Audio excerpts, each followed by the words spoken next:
Just waiting for everyone to get on.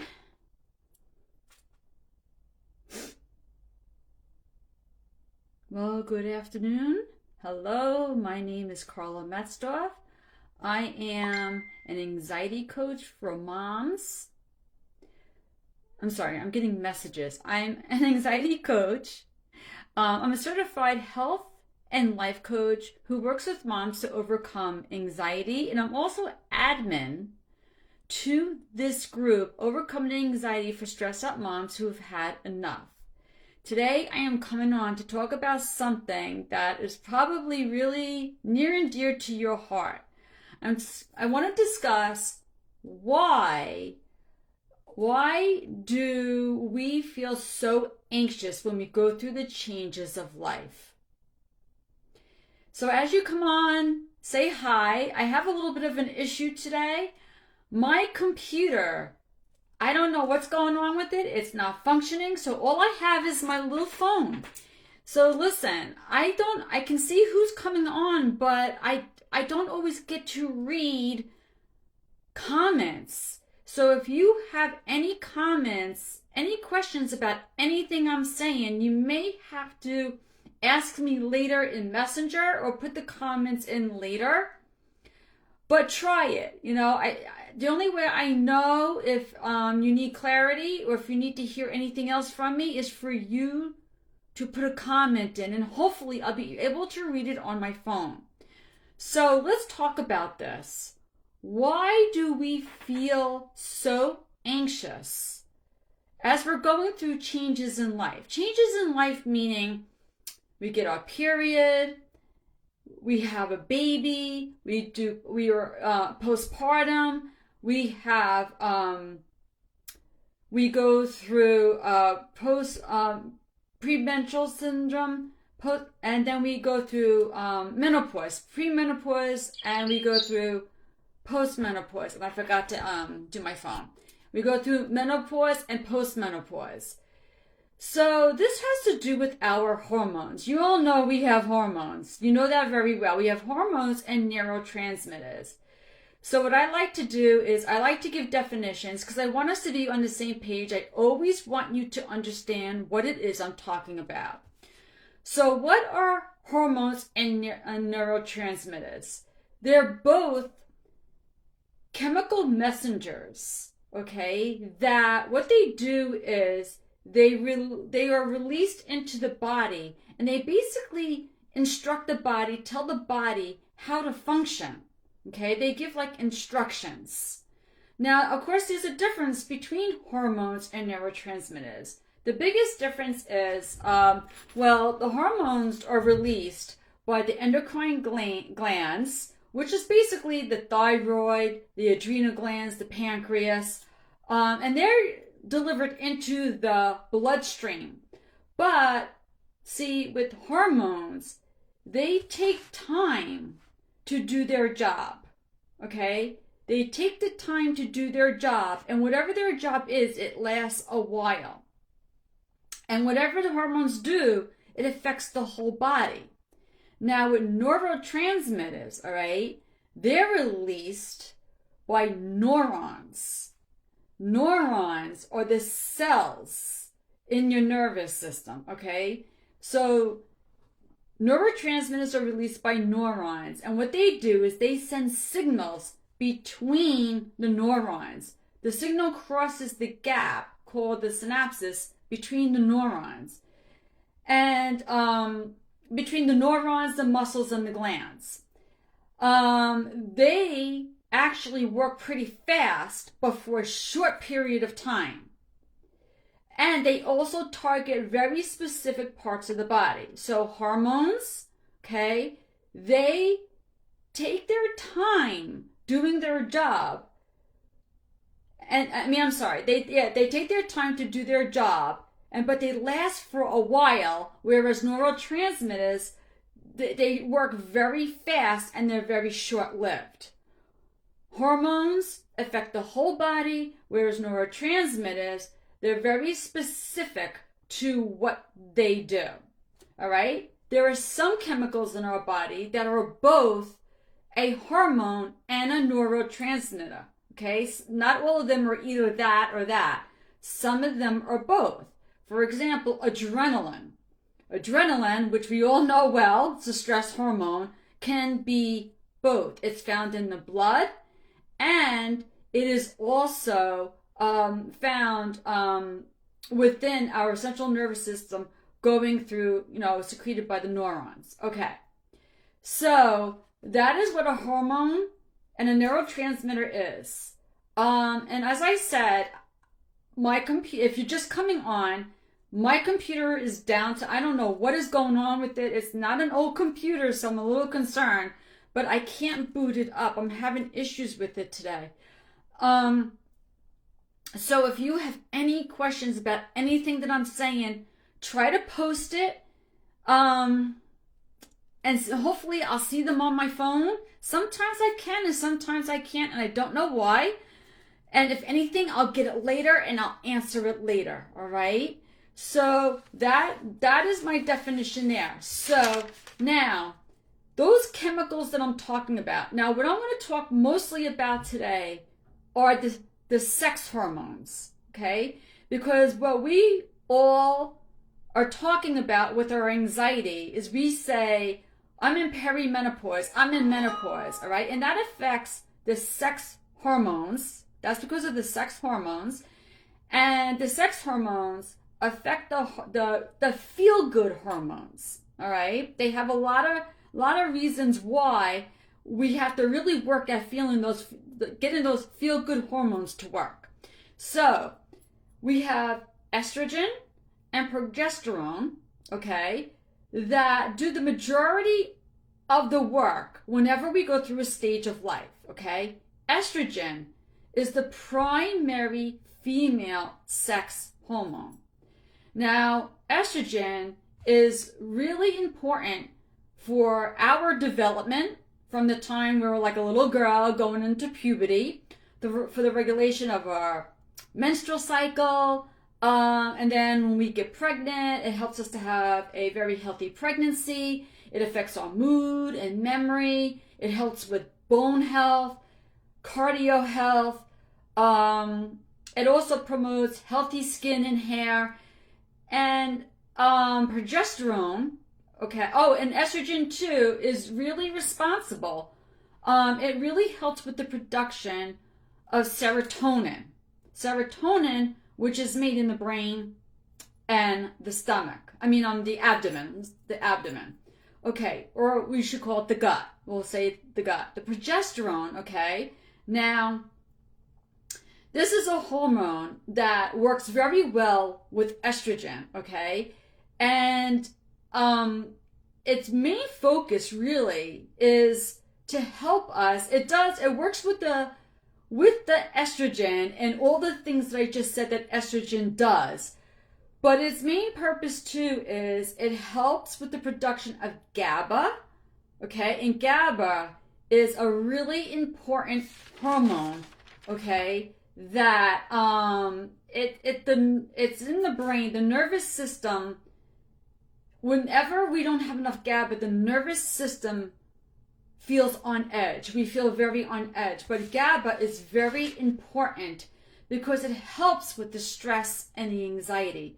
So progesterone, what that does is it really helps us with feeling calm, with the brain, the central nervous system feeling calm. So if progesterone is down, GABA is down, you can see why we're being affected, all right? So let's talk a little bit now about each part of our stage in life, okay? So let's talk a little bit about what happens when we get our period. Okay, because this is a time, estrogen, right before we get our period, like a couple weeks before, estrogen will peak. Because what it does is it's preparing us for having a baby. The thing is, if the egg is not fertilized, we get our period, right? So moments before the period, estrogen peaks, but then it starts going down along with the progesterone. They start going down, they start dropping.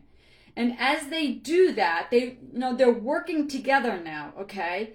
But as they go down, we might feel some anxious feelings, okay? We feel increased feelings of let's say anxiety, intrusive thoughts, and our sleep is affected. Now, why is that happening? Because as the sex hormones dwindle, like as they go down in our body, as they drop off, what also happens is, now remember, they are also responsible for some of the production of those feel-good hormones. So if the sex hormones dwindle, so do the feel-good hormones. They will dwindle as well. That's all making sense, I hope. Ladies, if you have any questions, you need clarity, like I said, I'm having problems with my computer, so I cannot check there. But if you can see if you can message me and comment and see if I can see it on here. I don't know why my phone doesn't let me see the comments, but please say hi. Please let me know if you have any comments at all. I could always get back to you later with any questions you have, okay?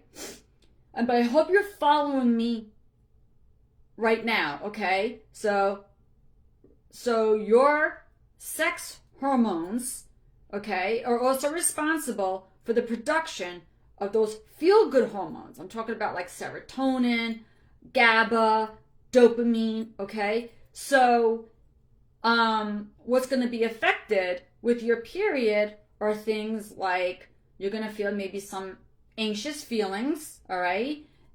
Intrusive thoughts, something with your sleep. Your sleep may be a little off. And what we know about that is whenever we get some kind of symptom in our body, or if our thoughts are off, or we're not sleeping well, that really affects us, okay? And what that could do is it gets our thinking going, and we feel more symptoms, more thoughts, more symptoms, and more increased anxiety in between. It's just a vicious circle, and it has everything to do with that decrease in estrogen and progesterone. Okay, so after your period, okay, let's say the egg gets fertilized and now you've become pregnant.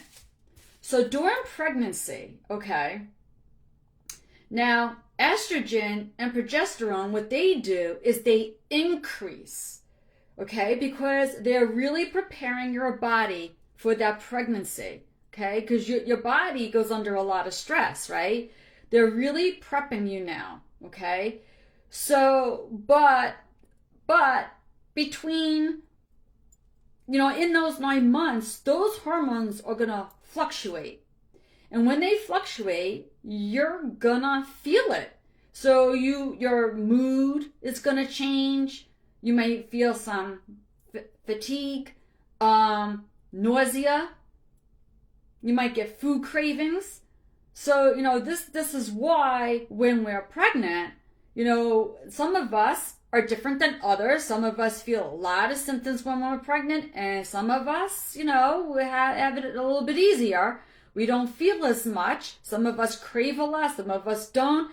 But you could think that to the hormones, the fluctuation, and how the hormones interfere with the production of those feel-good hormones, all right? So what's happening is the brain, something just happened. I don't know what happened. There you go. I went dark for some reason. Okay. The brain goes into like protective mode, right? Because we're going to be a mama, right? We're pregnant. We're going to be a mama. So the brain, the body, it's all gearing up for you to have this baby. And now the brain is changing, because now when you're pregnant, all right, you might have more worry while you're pregnant. worried about your pregnancy. I hope everything's okay with the baby. You might worry about what kind of mom you're going to be. There's a lot of things we could start worrying about while we're pregnant. We start focusing on a lot of what ifing goes on. We may feel a lot more fear and dread about the future, what's going to happen. I hope everything goes okay. We get into that mode that that mama bear mode that we all know so well. Okay? But what happens is as the thoughts become catastrophic, right? You moms may worry. And as you worry, you feel more symptoms. Then you focus on the symptoms, increased anxiety, more thoughts, more symptoms, more anxiety. It just goes in a cycle. So if you are a mom who started with anxiety during pregnancy, this is how hormones could have contributed.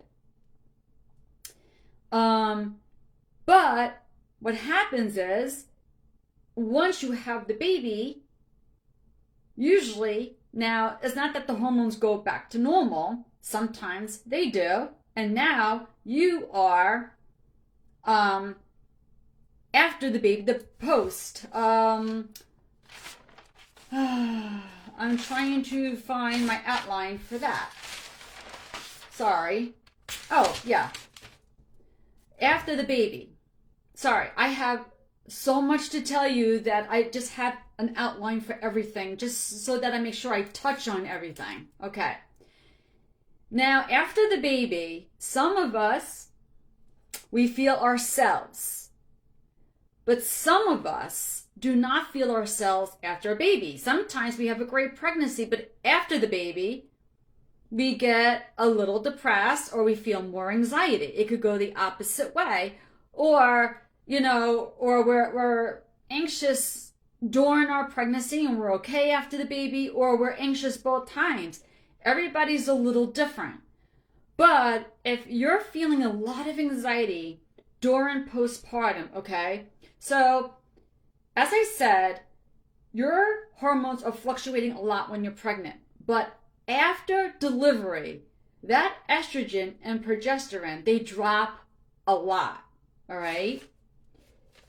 So after they drop, the secretion of those feel-good hormones, okay, those hormones that regulate your mood, okay, for example, that rapid shift of, hey, I'm pregnant too, oh, I'm not pregnant anymore, and the hormones going up and down, okay, that can trigger intense symptoms, intense worry and racing of thoughts. You can feel panicky feelings, right? And let's talk about the sleep deprivation, right? How many times were you told when you're pregnant, sleep as much as you can, because once you have that baby, you ain't sleeping no more, all right? So after pregnancy, we could feel postpartum because of that major drop of estrogen, progesterone, and also the secretion of the feel-good hormones. Now, it doesn't mean it's got to stay that way. But if we start focusing on that, and also not being able to rest and sleep because, we're taking care of the baby. Now, we get what I like to refer to as the mama brain.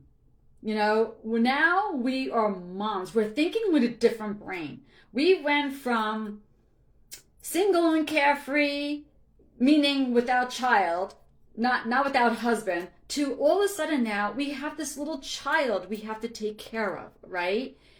We're mama bears now, all right? And we have become very protective. So we didn't have to ever worry about another human being. Well, maybe a husband or a partner, but that's different, right? This is a part of you now. So now you're wired, right? And you're really into, I gotta protect this baby. So the brain becomes very hypervigilant after having child, right? Maybe you're somebody who's constantly checking on that baby, constantly checking to see how that baby is. You're so many what ifs, lots of worry about what could happen. What if this and what if that? What if the baby gets sick? What if the baby gets hurt? What if? What if? And it's starting to take a toll on you and how you're performing as a mom. Now, because of this too, you're also unable to relax. That when the baby sleeps, like we're told when the baby sleeps, you should sleep too. But sometimes that's hard to do, especially if you're feeling the anxiety and you're so wired. You can't force yourself to go to sleep. Forcing sleep just makes it harder to sleep, and you will not be able to sleep. But what I want to say here is, if you're in this stage, okay, you got to give yourself grace. And I've spoken about this before, about giving yourself some grace. Because if you just became a mom, especially if you're a new mom, you've never done this before, it can be very, overwhelming because you're responsible now for this child. Your hormones are all over the place. You're not sleeping. And the thing is, you can't force the baby to sleep when you think it should sleep. I mean, babies have crazy sleeping patterns. Their sleeping patterns are off and they're learning, and unfortunately, you're not going to be able to get the baby to do what you want it to do. It's going to learn.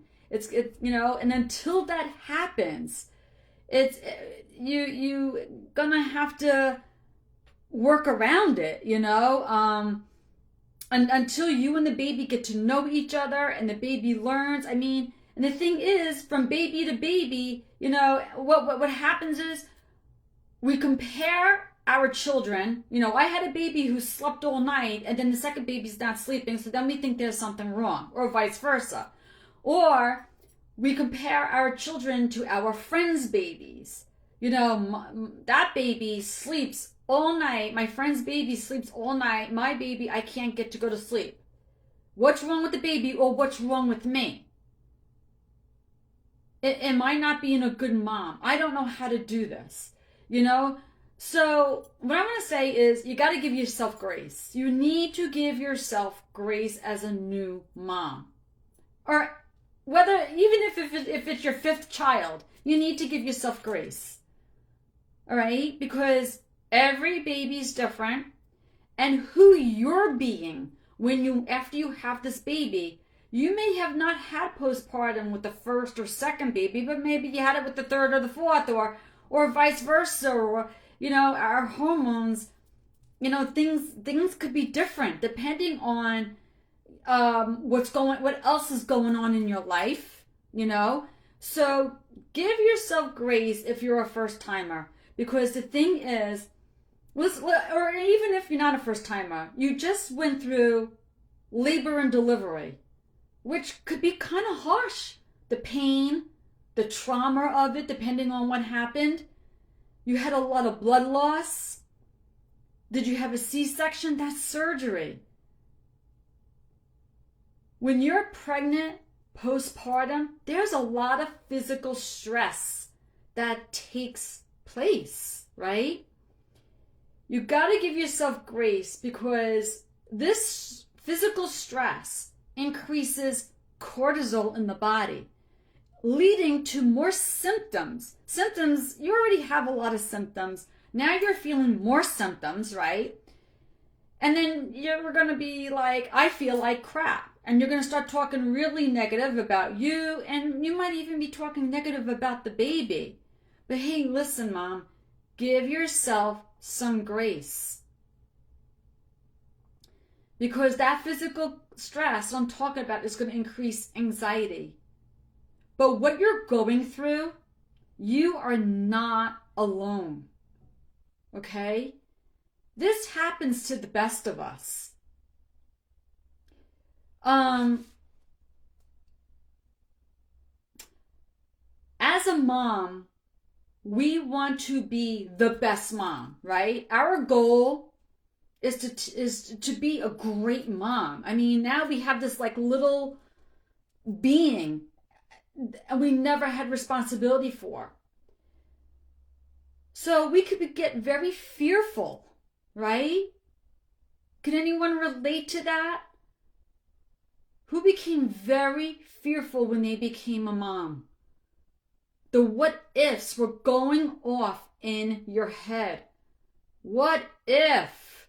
What if this baby gets sick? Am I going to be able to care for it? What if this baby gets hurt? What if this baby doesn't develop the way other babies develop? And then you go to the pediatrician. This baby, is 3 months old. What should it be doing at 3 months old? Like we read all the books, right? When should my baby start walking and crawling and walking and talking? And if we don't follow the book just right, we think there's something wrong.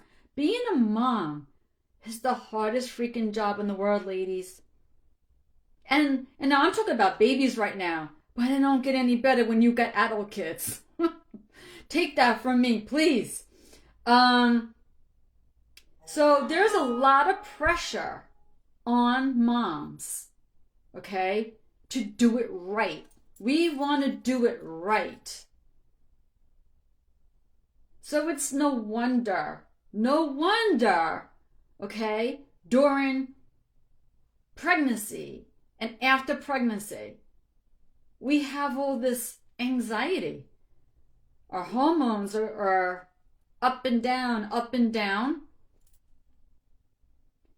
And because of that, the feel-good hormones and neurotransmitters are all over the place. They're not being produced as they normally are.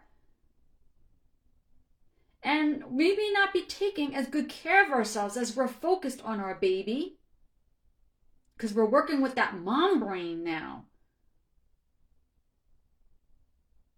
We tend to overthink all the decisions that we're making about ourselves and about our babies, about our family. We're getting more of those intrusive thoughts and what if thoughts. And we just live with so much more fear of making mistakes. Because if I make a mistake, I'm going to ruin this kid's life.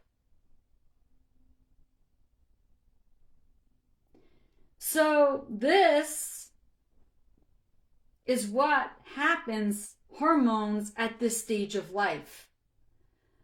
But after postpartum, okay, that doesn't have to be forever, right?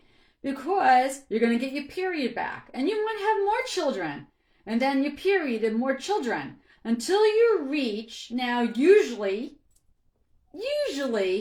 in like early 40s, I want to say.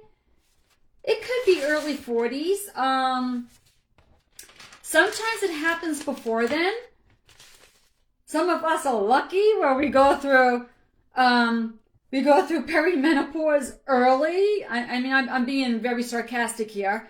And some of us, perimenopause comes a little bit later, okay? There's no exact rule. What I always heard is that perimenopause can happen about maybe 10 years before menopause. It's really that transitional period before menopause. It's your body preparing for menopause, right? So what tells you you're going into perimenopause is all of a sudden, and it might not be all of a sudden because some of us have always had irregular periods, but your body starts to give you signs that something's different. So if you have someone who has very regular periods, all of a sudden, things are getting a little irregular, right? So what's happening is estrogen and progesterone, they're starting to like fluctuate. Now they're not nothing's predictable here. It's like one day you feel great, and all of a sudden, and then it's like you just never know what you're gonna get. You feel all over the place, until and as you get more towards menopause, then the estrogen and progesterone will decline. But right now, it's like they're preparing your body, and that's affecting the serotonin, the GABA, the dopamine, and all these feel-good hormones. Now, these are the feel-good hormones transmitters. These are what we rely on, right, for the central nervous system to help us be calm. But if the central nervous system becomes more sensitized because those hormones and neurotransmitters are not doing their job quite right, we get more symptoms. And we easily go into that fight or flight. Now, when we hit perimenopause, progesterone is usually the first thing that kind of drops or, like tapers off a little bit, right? Now, progesterone and estrogen work very closely together. But when progesterone is going low, the estrogen's going, hey, where are you, buddy? I kind of need you. So it's starting to get affected. So that is why the feel-good hormones are getting affected. Now, will this making sense, ladies? I am no scientist here. I'm just trying to talk to you in very plain terms. I hope all this is making sense. And just in case you just came on, my computer is down, so I can't go into the group. It's very hard for me to see if anyone is commenting. Because if you came in through the group, I don't think I could see the comments, but if you came in on your phone, I don't know. I think, because actually I see that Vanessa said hello. But if anyone else made a comment or said hello, I don't see it. I don't know why I see some, but I don't see anything other. So ladies, if you need to make comments, if you want to ask a question, please do so. I'm not going to be able to speak to you, like answer that here right now, but I will be able to after I'm done with the live, and I'll get back to you and I'll answer all your questions, okay? I promise. So progesterone, we know, will soothe that central nervous system, will help soothe the anxiety. But now it's like all over the place, right? It's fluctuating along with the estrogen. They're not reliable. So now, what do? I'm sorry, I'm like, where are my notes?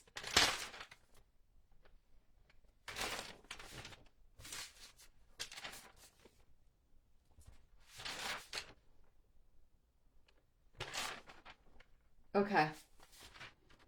So, what's going to happen is, eventually, the progesterone gets to a point where it's almost nothing. Seriously, it's almost nothing. And when progesterone is almost nothing, it's not making, because progesterone also helps to make estrogen. So when the progesterone is almost nothing, we're not making estrogen. So if we're not making estrogen, which is the main hormone, okay, estrogen is really responsible for a lot of those highs and lows that we're getting, those symptoms that we're feeling in perimenopause. So those symptoms that we start feeling really are, you might start, your sleep is starting to get a little disturbed. And so besides that just in case you don't know what to look for, because I mean, the first thing is irregular periods, but some of us have always had irregular periods, right? So, but what else could you look for? Maybe when you do bleed, it's very light or it's super heavy. You're having more mood swings, like you can't tolerate as much as usual. You're very irritable. You start noticing your sleep disturbances, more hot flashes. You've never had a hot flash before, and all of a sudden your temperature's off. You're experiencing brain fog, and you're feeling these like anxious, jittery feelings that you've never really maybe have experienced before. See, and what happens is we focus on those symptoms, okay? And because the brain is changing, all right, it becomes more sensitized to those symptoms. It becomes overreactive to the symptoms, which brings more symptoms. It triggers more of those anxious thoughts, more anxiety. It's all a vicious cycle. So it's the symptoms, it's the thoughts, anxiety, more thoughts and symptoms and anxiety, just a vicious cycle. Now,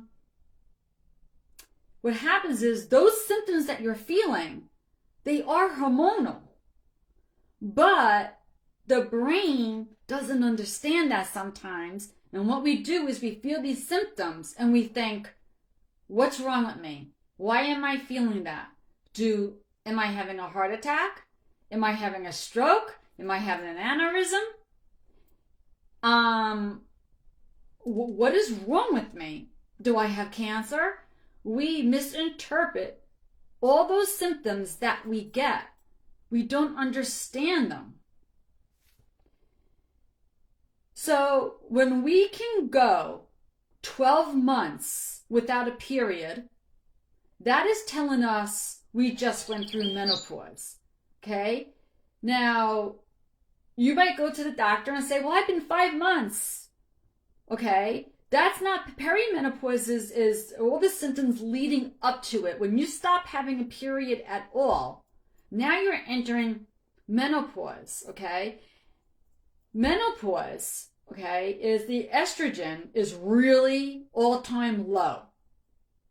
And progesterone is basically gone. I mean, you might have some, but it's basically gone, okay?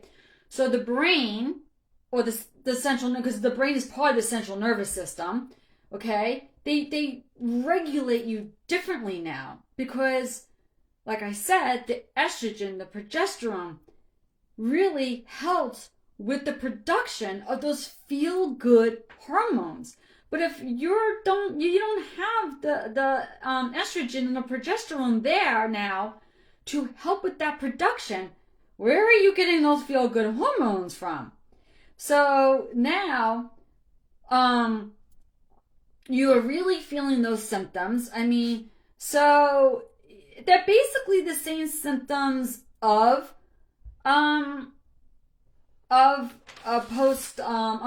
perimenopause. The symptoms are basically the same, but maybe even more so, okay? If you had hot flashes, maybe as you hit that year mark, you're getting even more hot flashes. You're having those night sweats. Your sleep is way off. Like the symptoms that you had are just like worse now. So, but the thing is, if you relied, okay, on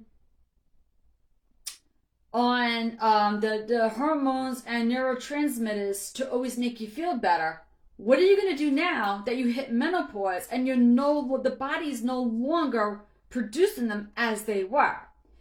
So there are certain things that you can do to boost the reproduction of these feel-good chemicals, okay?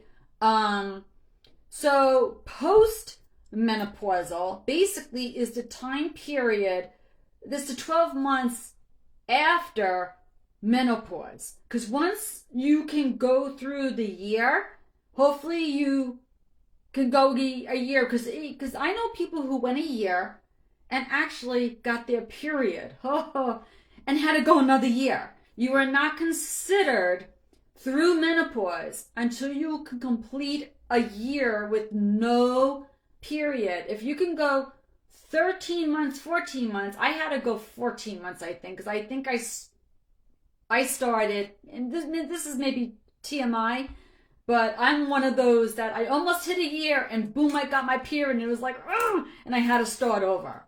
Okay?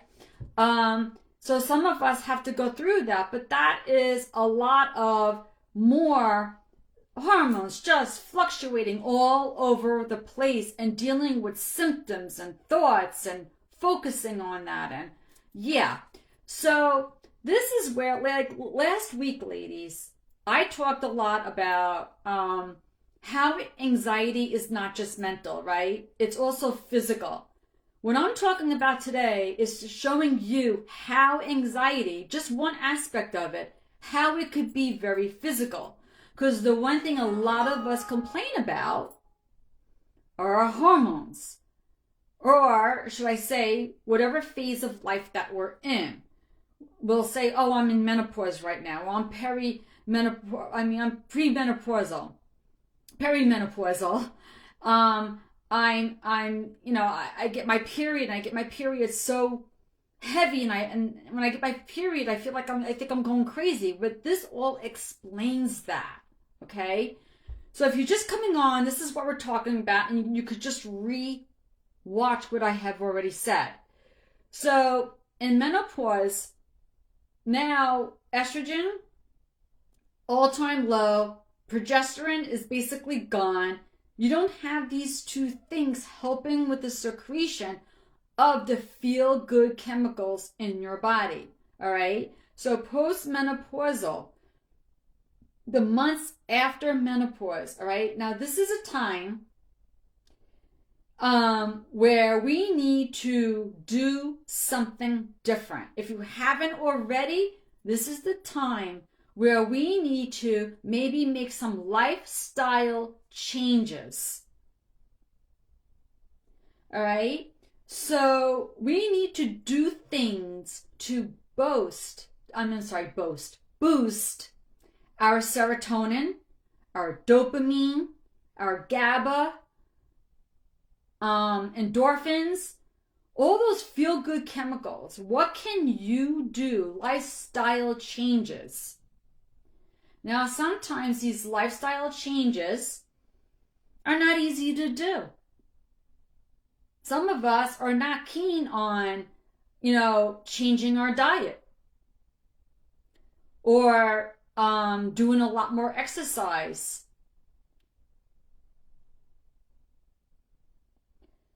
We don't want to make those changes, or we find that difficult. And that's okay.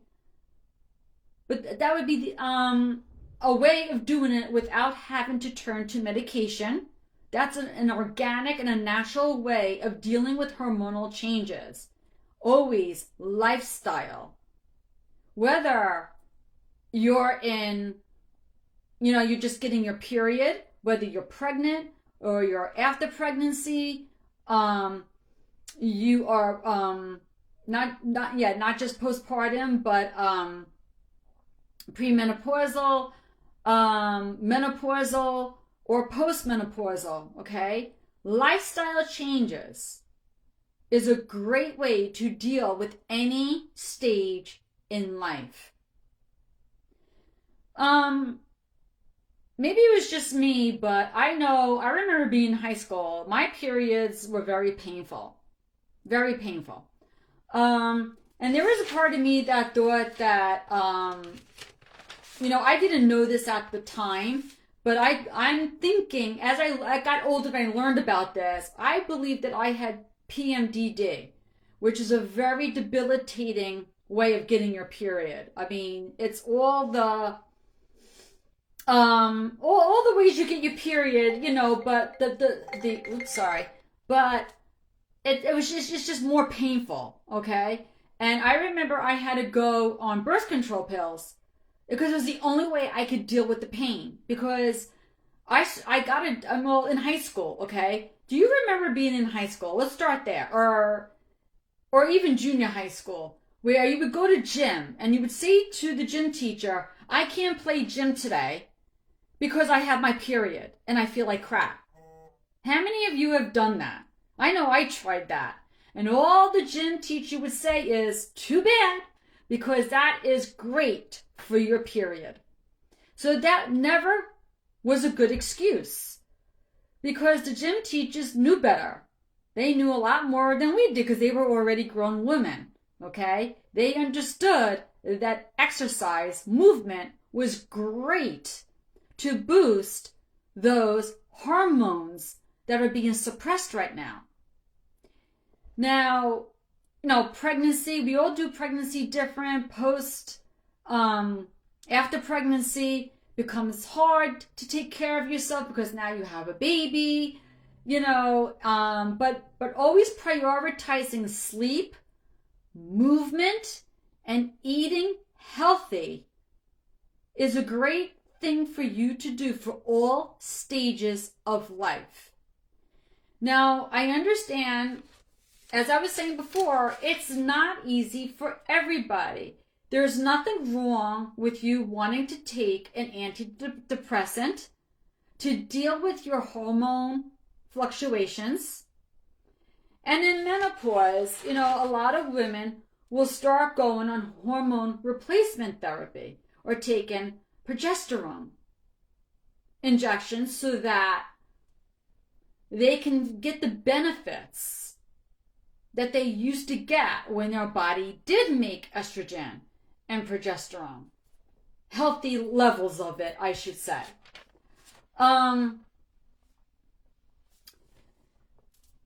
So,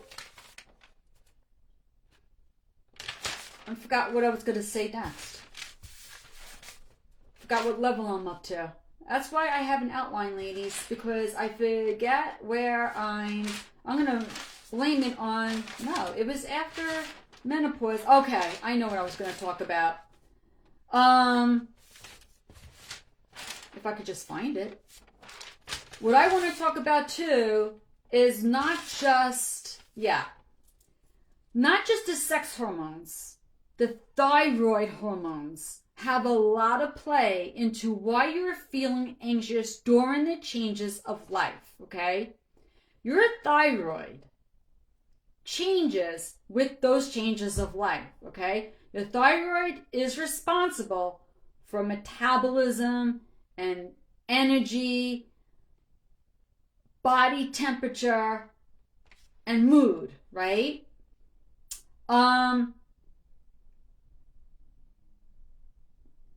It has a big say on how the body adapts to stress. It plays a big role in that. So if your thyroid hormones are off, how you adapt to stress, changes in the body, is going to be off. So if you have big stress, right? So what are some of these thyroid hormones? We're talking about, I'm not going to get into the scientific names of it. I'm going to just call it T4, T3, and TSH, okay? These are the major ones, okay? And what they do is they are just responsible for helping the body. They send messages to the body to help with this metabolism, with the energy, with what I said before, the body temperature and your mood. Now, if those are disrupted, okay, we are going to feel symptoms, okay? We're going to be triggered. And we're going to feel things like fatigue and brain fog. And what's big too, and what I feel like my hair gets thinner and I shred a lot of hair. I wash my hair, and in the bottom of the shower, it looks like, oh, I don't want to be disgusting, but it looks like a little gerbil. It's like the more stressed out, more hair I lose. So stress on the body has a lot to do with why your thyroid might be off. Now, stress from the body is also coming from the physical stress of pregnancy and postpartum and peri and menopause. Okay, this is all stress on the body because of the hormonal changes. Now, when you are pregnant, okay, your body needs more of those thyroid hormones. The gland, okay, your thyroid gland actually works harder during pregnancy. And after postpartum, what might happen is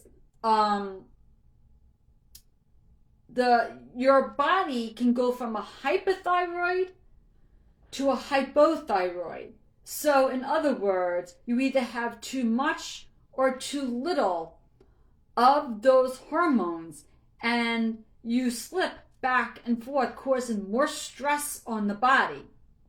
You go back and forth between having normal or some kind of hypothyroidism or hyperthyroidism. Usually it's hypothyroidism. I think hyperthyroidism it's more rare, okay? But if you can go through pregnancy without slipping into a hypo or hypothyroidism, you know that your thyroid is pretty healthy. Most of us get thyroid issues or even autoimmune changes. We see a lot of autoimmune changes while we're pregnant because that is when, as I said, the thyroid works the hardest. So I know when, not my first after my first pregnancy, my thyroid was off. But then it kind of went back to normal. My second pregnancy, I had permanent thyroid, hypothyroid. My thyroid became hypo. And I mean, my baby now is 25. So for 25 years, I've had hypothyroidism. But before then, I didn't really have issues with my thyroid, just a little bit with my first pregnancy, but then I went back to normal, and there was 3 years between my babies. So perimenopause and menopause. Now, we know that estrogen gets lowered, right? But estrogen affects how the thyroid hormone appears in the blood. We know hormones are circulated in the blood. If you remember, I said that in the beginning, okay? That's why hormones are different than neurotransmitters, okay? They're transferred from the blood. But a low estrogen will change how that thyroid hormone is bound in the blood.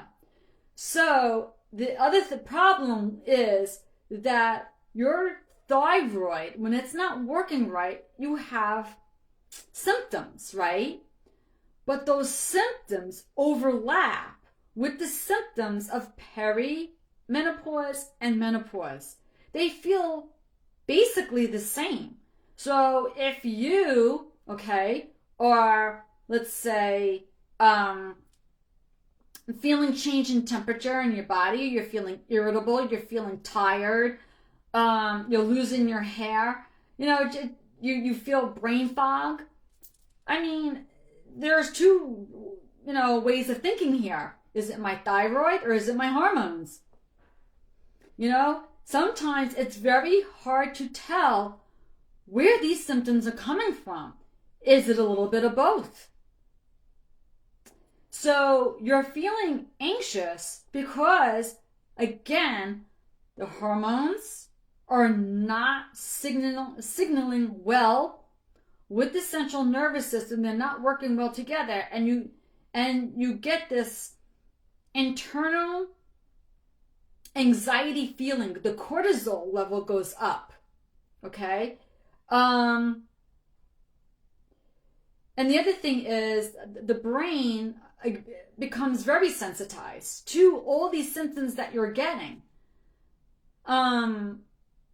Because it's so used to, let's say, hearing from estrogen or getting signals from the serotonin, and now it's not getting that anymore. So how is it supposed to? So the brain, the part of our brain, the emotional part of the brain, stays on high alert, right? It overreacts, and we stay in this heightened fight or flight. I hope this is all making sense, ladies. If you're just coming on, ladies, my computer is not working very well, so I'm doing a lot of it just by my phone. I'm unable to see. Actually, Patrice, I see that you just tuned in. I haven't been able to see anybody else's comment except for Vanessa. I don't know if anyone's commenting or asking questions. I hope you are. And if you do have a question or a comment, please, put it in. I will get back to that later, okay? I had a lot to say. There's a lot I'm going through. I just talked about the thyroid and how the thyroid has a play in all this. But listen, ladies, I'm going to kind of wrap up here. We want to always blame our hormones, right? Now, hormones do have a big say. I mean, as you just learned in this live, hormones are pretty freaking important, okay? And anytime they fluctuate, any changes that you see in your hormones, okay, they really influence how the body functions, our hormones, right? So they influence how the brain works, the cardiovascular, our bones, right? Because one of the things that also happens in menopause is our bone density. We get lower bone density, weaker bones. Even our muscles, used to be able to put on so much muscle, and I'm finding this myself. My muscles used to be so much more pronounced, and all of a sudden now it's like, I feel like my arms are jello again. What happened there? Well, we get that menopausal belly, right? Because hormones affect our metabolism, so our bones, our muscles, our metabolism. Hormones affect our sleep, our mood, the fluids in our body. Hormones are responsible for so much of how our body works. So if these hormones are out of whack, we're going to feel it. We're going to feel it. And the brain is so sensitized to these feelings, to these sensations, right? So the brain is going to send out more cortisol, adrenaline into the body. And then we focus on that. Focus on the heightened symptoms. Because now we have cortisol and adrenaline. Followed with thoughts. Scary, intrusive thoughts. So between the thoughts and the symptoms, our body's changing, all this stress, it's just a lot of ugh. And now anxiety comes about because our bodies are changing, and if we don't know what to do about it, if we don't take steps to do something about it, we just deal with these constant changes, and it really affects us. But if anxiety takes over, it's gonna take over your life. So, change of lifestyle is number one. If you want to do things the natural way, the organic way, change your lifestyle. Understand what can help you, okay? You're not going to get back again, I'll say it again, you're not going to get back to when you were 20 years old and you had these great levels of estrogen and progesterone. But what you can do is find ways how to create more of those happy hormones, right? How do I make more of those feel-good hormones that make me feel better, that improve my thyroid, that improve the secretion of serotonin and all these other hormones? What can I do? Because if you don't do things naturally, then I would say you would have to probably take an antidepressant. This is why when you go to the doctor complaining about your symptoms, first thing they're going to say is, oh, you want to go on an antidepressant, or do you want to do hormone replacement therapy? That's what they're going to offer you. It's not a horrible thing, but those two are also not forever. When you make tweaks to your lifestyle, that's forever. Okay? So, ladies, if you feel your anxiety is mostly due to your hormones, or maybe you always had anxiety, but you're going through one of those life changes, and now your anxiety is amplified, like, whoa, I'm feeling it more than ever because I just went through, I just had a baby, or I'm in perimenopause or menopause, or I've been through menopause, but like I can't get past all this anxiety. And you've done lifestyle changes, or you went on an antidepressant, but you're still feeling so anxious and depressed. Ladies, get in touch with me. Let me help you. Okay? Let me help you to understand this better and what lifestyle changes you can make to get through this. Because I too, I'm postmenopausal. I'm going on my 3rd year out of menopause. And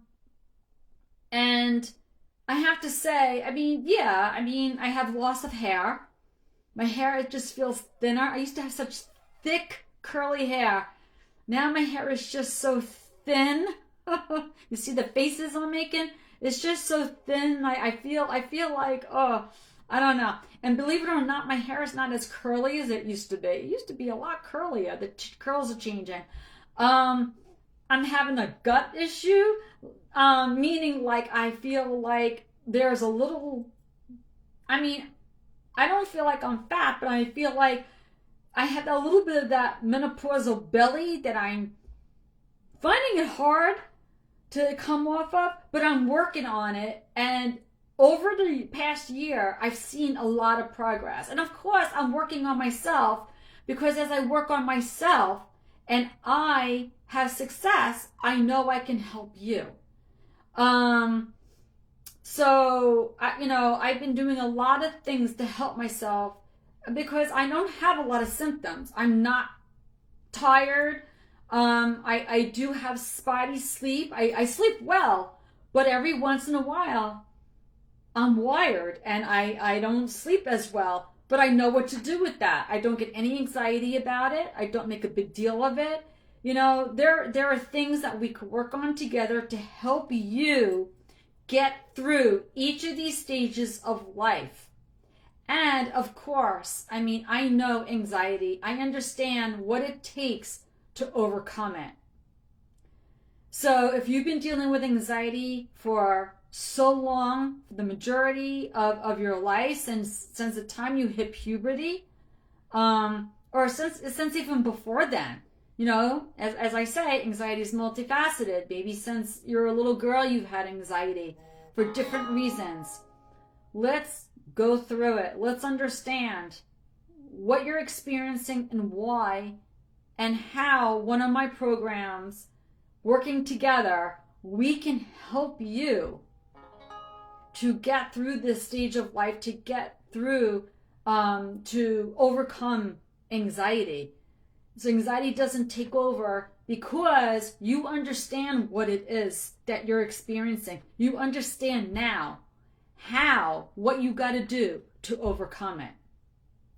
All right, ladies, I am so sorry if you had a lot of questions.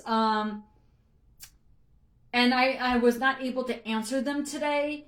But like I said, if you have any questions, if you're watching this in the replay, please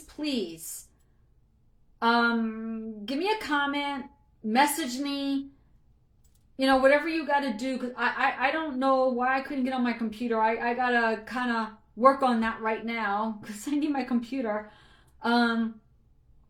So please, Patrice, I don't know why, but you're the only person I can see, unless you're the only person making comments. Yes, I had from the time I was a little girl. Yeah, a lot of us had. Absolutely. But our hormones just make it worse. That's why I say anxiety is not just mental. All right? Going to watch the replay. Yeah, I think you should. It would be a great idea. And you can also watch mine from last week about how anxiety is not just mental, okay? So again, hormones is part of the physical reason why you are experiencing anxiety. Sometimes your anxiety does start with those physical feelings, but it's who we're being, okay? How we interpret those feelings, okay? What we tell ourselves, all right? That is why it becomes so much more than just a physical thing. And that's why, it becomes so much more. It's more mental, emotional. It really just depends. So, all right, ladies. I hope this was very informational. I really hope that you benefited from this. And I will see you next time. See you in the group. Take care. Bye.